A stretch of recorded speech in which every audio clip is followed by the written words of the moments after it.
Hello students, welcome to our channel. तो अभी जो बायो की सीरीज चल रही है उसमें हम पढ़ रहे हैं पार्ट्स ऑफ सेल्स।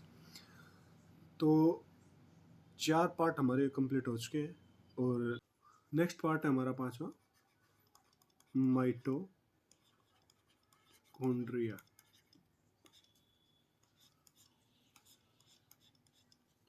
ठीक है, देखो इसकी खोज करते हैं 2 साइंटिस्ट, एक तो आल्टमैन और दूसरा होता है फ्लेमिंग। ठीक है, दूसरा इंपॉर्टेंट पॉइंट है ये कि ये सेकंड लार्जेस्ट पार्ट है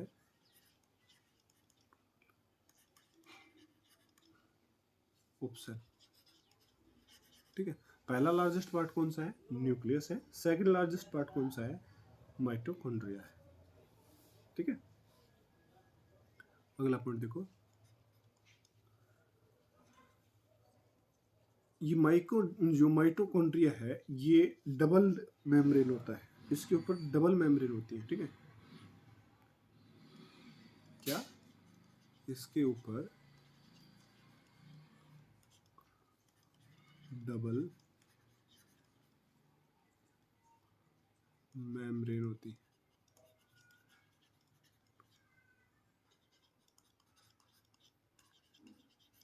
ठीक है,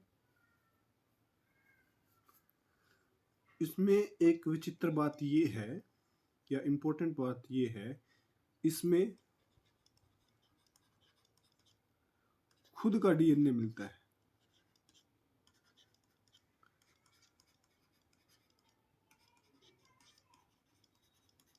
ठीक है,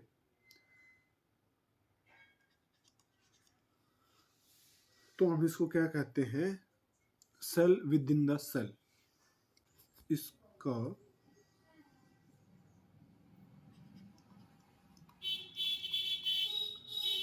सेल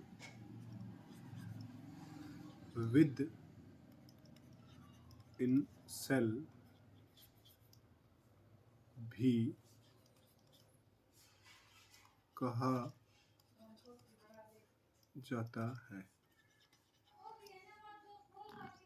ठीक है, सेल विद इन सेल का मतलब क्या है कि सेल के अंदर कोई एक सेल होना। ठीक है, क्यों कहा जाता है?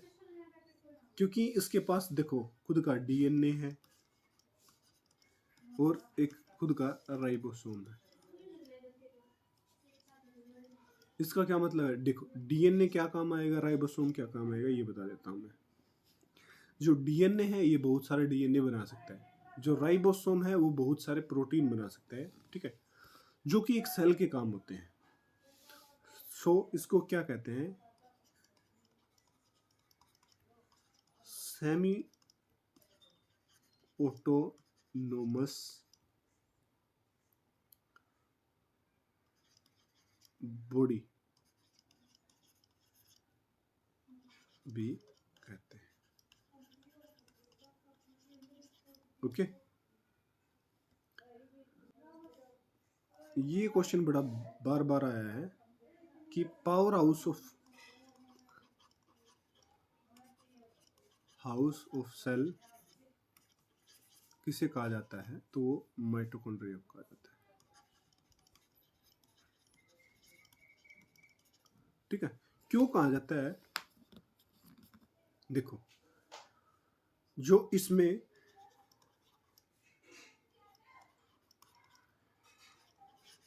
सेलुलर रेस्पिरेशन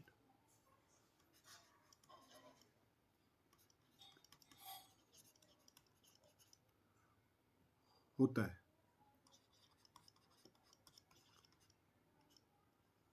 मतलब सेल के अंदर सांस लेने की प्रक्रिया जो अपने शरीर के अंदर होती है, इसके अंदर सेल के अंदर होती है, जिसमें क्या होएगा कि C6H12O6 प्लस O2, जैसे ये ऑक्सीजन लेगा तो ये किस में कन्वर्ट कर देगा? CO2 plus H2O plus ATP।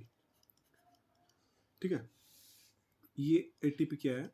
Energy है जो हमारा शरीर यूज करता है हर काम करने में। ठीक है, तो देखो सेलुलर रेस्पिरेशन किसमें हो रहा है? अभी माइटोकॉन्ड्रिया में। तो एनर्जी कौन स्टोर करेगा? एटीपी की फॉर्म में माइटोकॉन्ड्रिया। तो ये इसीलिए इसको क्या कहा जाता है? Power house of cell. ठीक है। जो ये मैट्रिक्स मैंने आपको बताया कि ये जो सारी प्रक्रिया जो होती है वो एक मैट्रिक्स में होती है, जो कि बनी होती है किसकी? लिपोप्रोटीन की। किसकी बनी होती है? लिपोप्रोटीन की बनी होती है ये सारी प्रक्रिया। ठीक है। 6th पार्ट के बारे में पढ़ेंगे कि लाइसोसोम। ठीक है। इसकी जो डिस्कवर्ड बाय ड्यू नाम के साइंटिस्ट ने की। ये एक बैग जैसी स्ट्रक्चर का है, बैग जैसी स्ट्रक्चर है इसकी।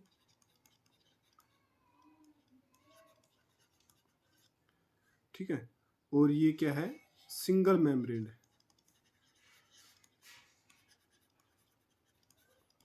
एक ही परत है जैसे मेम्ब्रेन झिल्ली। ठीक है। जैसे कि जो माइटोकॉन्ड्रिया था वो डबल मेम्ब्रेन था, तो ये क्या है? सिंगल मेम्ब्रेन है। इसको जो अलग अलग नामों से जाना जाता है वो मैं आपको बता देता हूँ। देखो, जो इसके अदर नाम है वो देखो। इसको बोलते हैं सुसाइडल बैग ऑफ सेल। ठीक है। या दूसरा नाम बोलते हैं इसको क्या? सफाई कर्मचारी, सफाई कर्मी। ठीक है। Of cell. ठीक है। एक दूसरा नाम भी है डिस्पोजल बैग।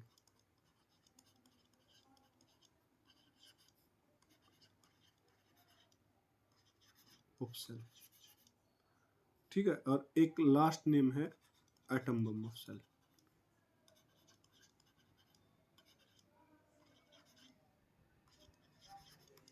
ओके।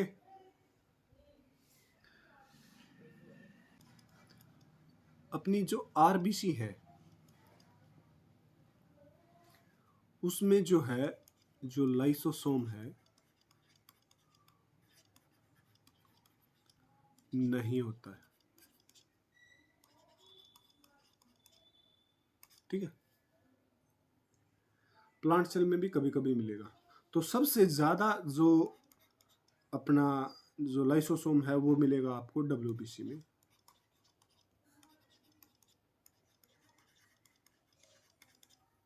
ज्यादा मिलेगा।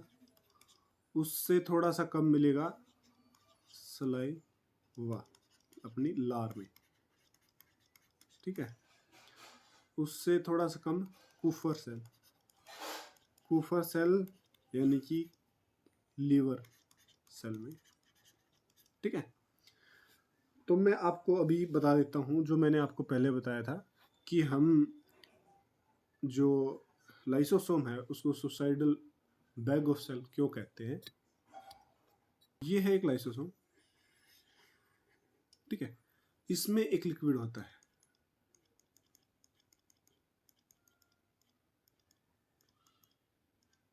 ठीक है।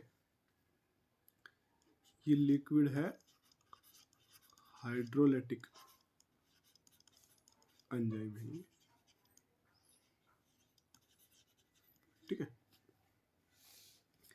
लाइसोसोम में एक हाइड्रोलाइटिक एंजाइम पाया जाता है जिसका काम क्या होता है कि जो बाहर से जो भी बैक्टीरिया आते हैं उन्हें नष्ट करने का, जो कि शरीर के लिए हार्मफुल होते हैं ना, उन बैक्टीरिया को नष्ट कौन करता है? लाइसोसोम करता है। ठीक है। तो उन बैक्टीरिया को नष्ट कौन करता है? लाइसोसोम। और उसमें भी क्या? हाइड्रोलाइटिक एंजाइम, जिसका पीएच जो होता है वो होता है 4 से 4.5, जो कि एसिडिक है नेचर में। ठीक है। तो क्या होता है, कभी कभी यह हाइड्रोलाइटिक एंजाइम इतने ज्यादा हो जाते हैं, इतनी एक्सेस मात्रा में हो जाते हैं कि ये लाइसोसोम की जो ये मेम्ब्रेन है इसको ही नष्ट करने लग जाते हैं। ठीक है। या इसको ही मार देते हैं या स्वयं को ही मार देते हैं। सो इसको इसीलिए क्या बोला जाता है, सुसाइडल बैग या सफाई कर्मचारी कहते हैं इसको। सुसाइडल बैग आपको समझ में आ गया क्यों? क्योंकि ये अपने आप को ही नष्ट कर सकता है, तो इसलिए इसका नाम पड़ा सुसाइडल बैग या एटम बम या डिस्पोजल बैग। ठीक है। और सफाई कर्मचारी को कहा जाता है क्योंकि ये बाहर से आने वाले हार्मफुल बैक्टीरिया को नष्ट करता है, तो इसको सफाई कर्मचारी ऑफ सेल भी कहा जाता है। तो सो आपको समझ में आ गया होगा ये। अभी देखो इसके फंक्शंस क्या क्या है, वो देखो। जो इंटरसेलुलर जो है डाइजेशन, वो होता है किसमें, लाइसोसोम में। ठीक है। यदि आपसे क्वेश्चन किया जाए कि इंटरसेलुलर डाइजेशन किस पार्ट में होता है सेल के, तो वो आएगा लाइसोसोम। ठीक है। और एक और पॉइंट लिखो, जो लाइसोसोम है वो कैसे बनता है, तो जब गोल्जी बॉडी का ब्रेकडाउन पे बनेगा तो lysosome are produce by breakdown of Golgi body. Okay. So next part पढ़ते हैं अभी हम। अभी है 7th पार्ट और वो है राइबोसोम।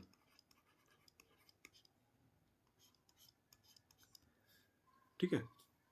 राइबोसोम की डिस्कवरी कौन सा साइंटिस्ट करता है, ये याद रखना आपको। ये डायरेक्टली क्वेश्चन आ जाते हैं साइंटिस्ट के बारे में। ठीक है। पैलेड नाम का साइंटिस्ट है जो इसकी डिस्कवरी करता है। ठीक है। इसको प्रोटीन फैक्ट्री के नाम से भी जाना जाता है। It is also known as protein factory. ठीक। क्यों बोला जाता है, आपको मैंने बताया था, जो राइबोसोम जो होता है वो प्रोटीन निर्माण में बहुत ज़्यादा हेल्पफुल होता है, इसलिए इसको प्रोटीन फैक्ट्री बोला जाता है, इसका दूसरा नाम। ठीक है। एक और इम्पोर्टेंट पॉइंट है, ये स्मॉलेस्ट पार्ट है सेल का।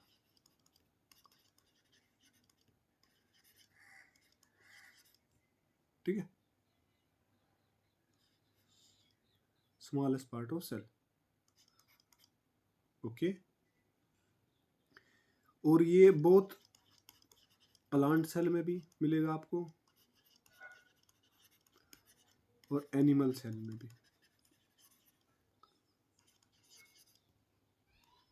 में भी प्रेजेंट होता है। सो इसको यूनिवर्सल कंपोनेंट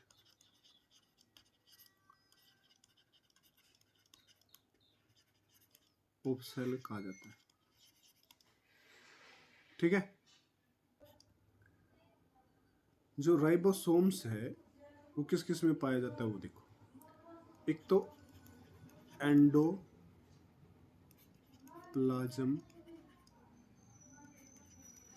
रेक्टिकुलम में मिलता है और एक मिलता है हमें माइटोकॉन्ड्रिया में। ठीक है। इन दो में यह पाया जाता है। जो राइबोसोम है उसमें कौन सा आरएनए मिलता है, राइबोसोम में मिलेगा हमें आरएनए। ठीक है। ये पॉइंट पे आता है।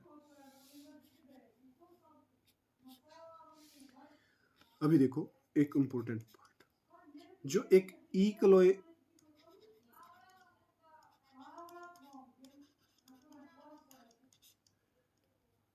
बैक्टीरिया है। ठीक है।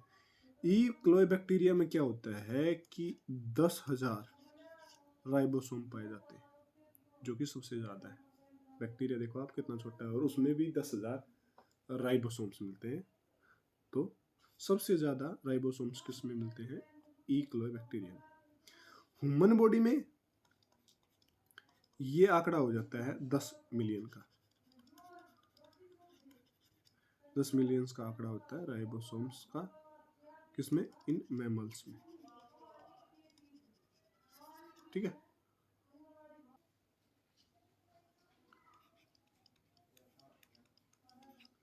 8वां पार्ट है वैक्यूल्स का।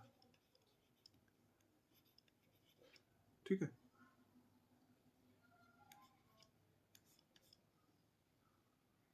वैक्यूल्स होते हैं क्या? देखिए, खाली जगह होती है, देखो। ठीक है। ये सबसे पहले जो ऑब्जर्व करी वो की किसने? गार्नियर ने। और इसको अच्छे से एक्सप्लेन किया एवन ल्यूवेनहॉक ने। ये दोनों में मिलती है, एनिमल्स और प्लांट सेल दोनों में पाई जाती है। जो एनिमल्स में है इसका साइज छोटा होता है, प्लांट सेल में इसका साइज बड़ा होता है। इंपॉर्टेंट पॉइंट है, हम इसको बोलते हैं pocket of cell. Pocket of cell बोलते हैं क्योंकि ये इमरजेंसी कंडीशंस के लिए, ठीक है, ये हमारे शरीर में फूड यानी कि ग्लूकोज की फॉर्म में और पानी को स्टोर करके रखता है। सो हम इसको पॉकेट ऑफ सेल बोलते हैं। ठीक है। वैक्यूल्स के चारों तरफ एक मेम्ब्रेन होती है, तो वो मेम्ब्रेन किसकी बनी होती है या क्या बोलते हैं? टोनोप्लास्ट। वैक्यूल्स के चारों तरफ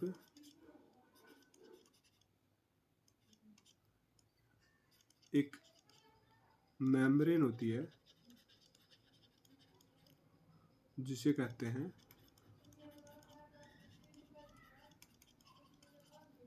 क्या? टोनोप्लास्ट। ठीक है। क्या कहते हैं? टोनोप्लास्ट। जो इमेच्योर सेल होगी उसमें तो ये बहुत ज्यादा मिलेंगी, पर मैच्योर में क्या होगा? वैक्यूल्स कम मिलेगा। ठीक है।